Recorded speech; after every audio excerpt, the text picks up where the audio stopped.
الحمد للہ رب العالمین والعاقبۃ للمتقین اللہم صلی علی محمد وعلی آل محمد کما صلیت علی ابراہیم وعلی آل ابراہیم انک حمید مجید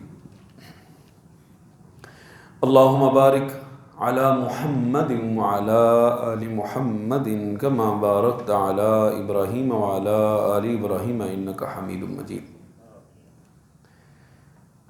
رب اشرح لی صدری ویسر لی امری واحلل عقدۃ من لسانی یفقہوا قولی سبحانک لا علم لنا الا ما علمتنا انک انت العلیم الحکیم اللہم انفعنا بما علمتنا وعلمنا ما ينفعنا وزدنا علما۔ کتاب الزکوٰۃ،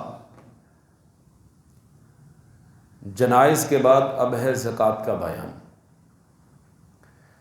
زکوٰۃ لفظ جو ہے زکوٰۃ، اس کا معنی ہوتا ہے پاک کرنا، اور دوسرا معنی اس کا ہے نشو و نما پانا۔ زکوٰۃ اسلام کے جو 5 ارکان ہیں ان میں سے تیسرا اور بنیادی رکن زکوٰۃ کا ہے۔ پہلا رکن کلمہ شہادت، دوسرا نماز، اور تیسرا زکوٰۃ۔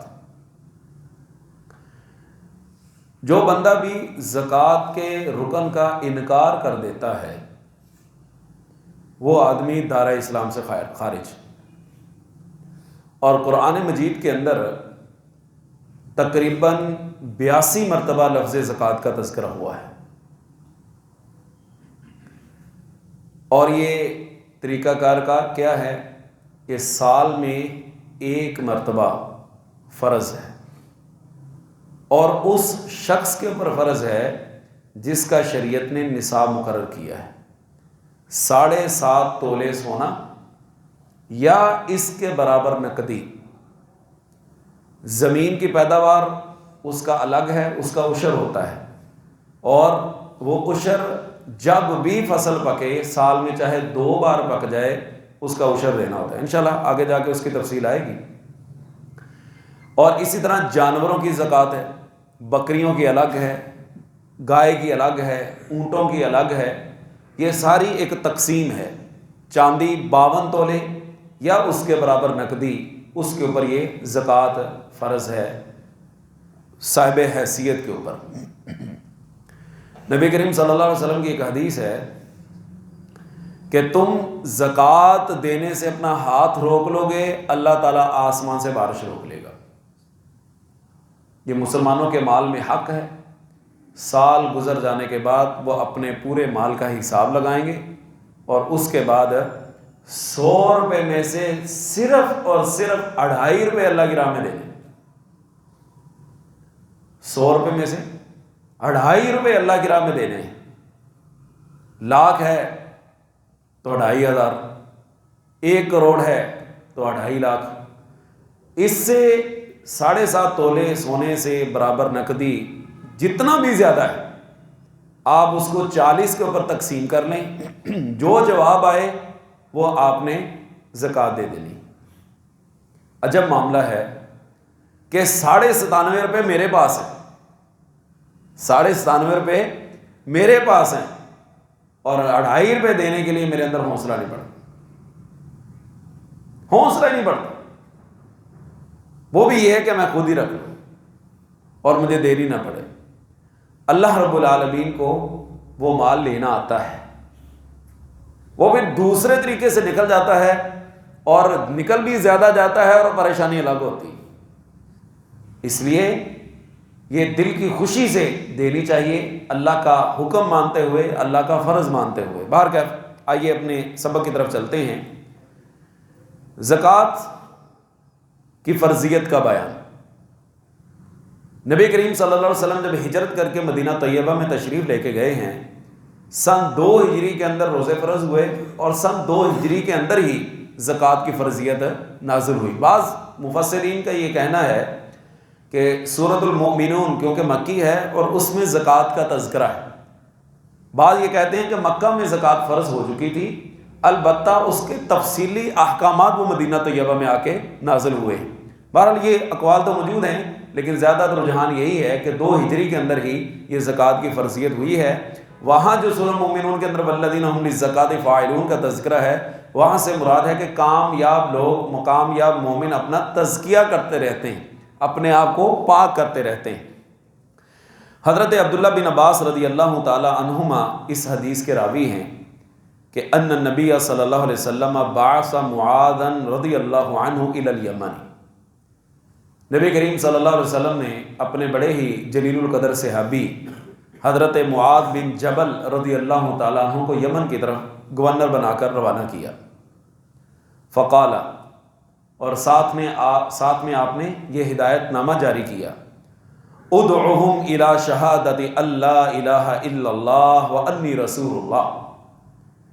لوگوں کو اس بات کی دعوت دینا کہ اللہ کے علاوہ کوئی معبود نہیں ہے اور میں محمد صلی اللہ علیہ وسلم اللہ کا رسول ہوں. فَإِنْهُمْ أَطَاعُوا لِذَلِكَ، اور اگر وہ آپ کی یہ بات مان لیں، فَأَعْلِمْهُمْ أَنَّ اللَّهَ قَدِ افْتَرَضَ عَلَيْهِمْ 5 صَلَوَاتٍ فِي كُلِّ يَوْمٍ وَلَيْلَةٍ، تو ان کو اس بات کی آگاہی دینا، اس چیز سے آگاہ کرنا کہ اللہ تعالیٰ نے رات اور دن میں ان کے اوپر 5 نمازیں فرض کی. فَإِنْهُمْ أَطَاعُوا لِذَلِكَ، اور اگر اس بات کو بھی وہ مان لیں، فَأَعْلِمْهُمْ أَنَّ اللَّهَ افْتَرَضَ عَلَيْهِمْ صَدَقَةً فِي أَمْوَالِهِمْ، کہ اللہ تعالیٰ نے ان کے مالوں میں زکوٰۃ کو فرض قرار دیا ہے. تُؤْخَذُ مِنْ أَغْنِيَائِهِمْ، ان کے اغنیاء سے، امیروں سے وہ زکوٰۃ لی جائے گی. وَتُرَدُّ عَلَى فُقَرَائِهِمْ، اور انہی کے محتاجوں پر وہ صرف کی جائے گی، جو وہاں کے حقدار ہیں، جن کا میں نے پیچھے ایک مجلس میں ذکر کیا تھا کہ زکوٰۃ کے 8 مصارف ہیں. انما الصدقات للفقراء والمساکین، فقراء ہیں، مساکین ہیں، زکوٰۃ وصول کرنے والے ہیں. لوگوں جو نئے نئے اسلام کی طرف مائل ہو رہے ہیں، ان کے دلوں کو اسلام کی طرف جوڑنے کے لیے، اور وفی الرقاب، کسی غلام کو آزاد کروانے کے لیے، اگر کوئی مقروض ہے اس کا قرض ادا کرنے کے لیے، اور اسی طرح اللہ کے راستے میں، اور جو مسافر آدمی ہے اس کو. یہ 8 مصارف ہیں زکوٰۃ کے، جن کو زکوٰۃ حقیقتاً لگتی. آپ جس کو زکوٰۃ دینے جا رہے ہیں، یہ دیکھیے کہ وہ ان 8 کی کیٹیگری میں آتا ہے تو آپ دے دیجئے. تو وہیں کے فقراء جہاں سے زکوٰۃ لی جا رہی ہے،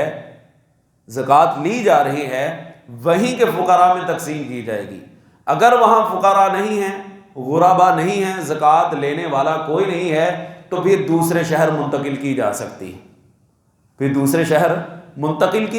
ہے. لیکن اگر اپنے شہر میں افراد موجود ہیں تو پھر انہی کو دینی چاہیے. اسلام کے دور کے اندر تو یہی ایک طریقہ کار تھا کہ زکوٰۃ وصول کی جاتی تھی، بیت المال میں جمع کی جاتی تھی، اور حکومت، ریاست جو ہے وہ سارا حساب کتاب لگاتی کہ کون کون سے لوگ حقدار ہیں، اور ان تک وہ زکوٰۃ کا مال پہنچا دیا جاتا تھا بڑے اچھے طریقے کے ساتھ اور بڑے ہی پردے کے ساتھ.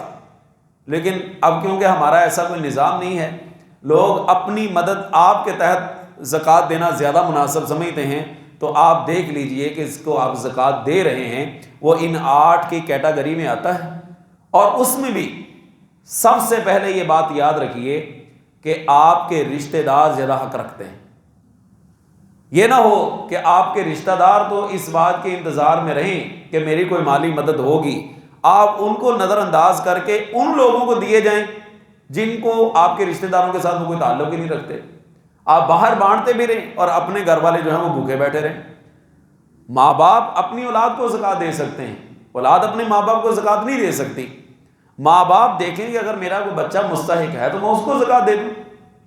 حضرت عبداللہ بن مسعود رضی اللہ تعالیٰ عنہ کے اہلیہ نے پوچھا نبی علیہ الصلوۃ والسلام سے کہ کیا میں اپنے شوہر کو زکوٰۃ دے سکتی ہوں؟ آپ نے فرمایا لکل اجر مرتین، تیرے لیے ڈبل اجر ہے، ایک قرابت داری کا، رشتہ داری کا خیال رکھنے کی وجہ سے، اور دوسرا اللہ کی راہ میں خرچ کرنے کا. تمہارے لیے ڈبل اجر ہے. تو رشتہ داروں پر خرچ کرنے کا 2 گنا اجر ہے، ڈبل اجر ہے. تو آپ پہلے اپنے رشتہ داروں میں دیکھیں، نظر دوڑائیں کون ہے ہمارے رشتہ داروں میں حقدار. نہیں ہے تو پھر اہل محلہ میں دیکھ لیں. اہل محلہ میں بھی کوئی نظر نہیں آتا تو پھر آپ دور کی طرف دیکھیں کہ کون سا بندہ ہے جو اس زکوٰۃ کا مستحق ہے. اور یہ اپنے مال کا حصہ لازمی نکالنا چاہیے، ورنہ اللہ رب العالمین کو، میں نے عرض کیا نا، لینا آتا ہے، وہ رب العالمین لے لیتا ہے. یہ اللہ نے مال دیا اور اللہ کے لیے ہی وہ زکوٰۃ دینی ہے، لیکن حوصلہ نہیں پڑتا. باہر کیف اگر اس شہر کے لوگ وہاں پہ زکوٰۃ وصول کرنے والا کوئی نہیں ہے، جیسا کہ حضرت عمر بن عبدالعزیز رحمہ اللہ کے دور میں یہ ہوا تھا. 2.5 سال حکومت کی ہے حضرت عمر بن عبدالعزیز رحمہ اللہ کے جو دور خلافت ہے وہ صرف 2.5 سال کے اوپر مشتمل. حکومت جب سنبھالی تھی حالات بڑے دگرگوں تھے،